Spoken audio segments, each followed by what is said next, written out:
ಈಗ ರಾಜ್ಯ ದೇಶ ವಿದೇಶಕ್ಕೆ ಸಂಬಂಧಪಟ್ಟಾಗಿನ ಕೆಲ ಪ್ರಮುಖ ಸುದ್ದಿಯನ್ನ ಬನ್ನಿ ಕ್ವಿಕ್ ಆಗಿ ನೋಡ್ಕೊಂಬೋಣ. ಭಾರತದ ಪ್ರವಾಸದಲ್ಲಿರುವ ಅಮೆರಿಕ ಉಪಾಧ್ಯಕ್ಷ ಜೆಡಿ ವ್ಯಾನ್ಸ್ ಪ್ರಧಾನಿ ನರೇಂದ್ರ ಮೋದಿ ಅವರನ್ನ ಭೇಟಿಯಾದರು.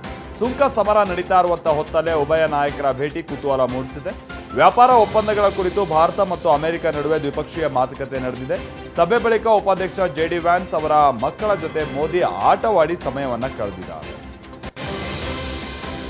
ಶ್ವಾಸಕೋಶದ ಸೋಂಕಿನಿಂದ ಬಳಲ್ತಾ ಇದ್ದ ರೋಮನ್ ಕ್ಯಾಥೋಲಿಕ್ ಚರ್ಚ್ನ ಪ್ರಧಾನ ಧರ್ಮಗುರು ಪೋಪ್ ಫ್ರಾನ್ಸಿಸ್ ನಿಧನರಾಗಿದ್ದಾರೆ. ಅವರಿಗೆ 88 ವರ್ಷ ವಯಸ್ಸಾಗಿತ್ತು. ನಿನ್ನೆಯಷ್ಟೇ ವ್ಯಾಟಿಕನ್ ಸಿಟಿಗೆ ಆಗಮಿಸಿದ್ದ ಸಾವಿರಾರು ಜನರಿಗೆ ಈಸ್ಟರ್ ಶುಭಾಶಯವನ್ನ ಕೋರಿದ್ದರು. ಇನ್ನು ಅವರ ನಿಧನದ ಬಳಿಕ ಮುಂದಿನ ಪೋಪ್ ಯಾರು ಅನ್ನೋ ಚರ್ಚೆ ಜೋರಾಗಿದೆ.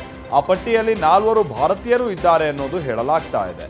ಪೋಪ್ ಫ್ರಾನ್ಸಿಸ್ ಅಂತ್ಯಕ್ರಿಯೆ ನಡೆದ 15ರಿಂದ 20 ದಿನಗಳ ನಂತರ ನೂತನ ಪೋಪ್ ಆಯ್ಕೆಗಾಗಿ ಚುನಾವಣಾ ಸಭೆ ನಡೆಯಲಿದೆ. ಅಮೆರಿಕದ ಪ್ರವಾಸದಲ್ಲಿರುವ ಲೋಕಸಭಾ ವಿಪಕ್ಷ ನಾಯಕ ರಾಹುಲ್ ಗಾಂಧಿ ಭಾರತದ ಬಗ್ಗೆ ಆಡಿರುವ ಮಾತು ಹೊಸ ವಿವಾದಕ್ಕೆ ಕಾರಣ ಆಗಿದೆ. ಭಾರತದಲ್ಲಿ ಚುನಾವಣಾ ಆಯೋಗವು ರಾಜಿ ಮಾಡಿಕೊಂಡಿದೆ ಅಂತ ಆರೋಪಿಸಿದ್ದಾರೆ.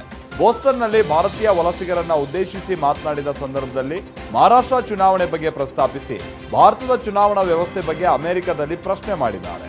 ಇದಕ್ಕೆ ತೀಕ್ಷ್ಣವಾಗಿ ತಿರುಗೇಟು ಕೊಟ್ಟಿರುವ ಬಿಜೆಪಿ ಪ್ರಿಯಾಂಕಾ ಗಾಂಧಿ ಗೆದ್ದಿದ್ದೇಗೆ ಅಂತ ಮರು ಪ್ರಶ್ನೆ ಹಾಕಿದೆ.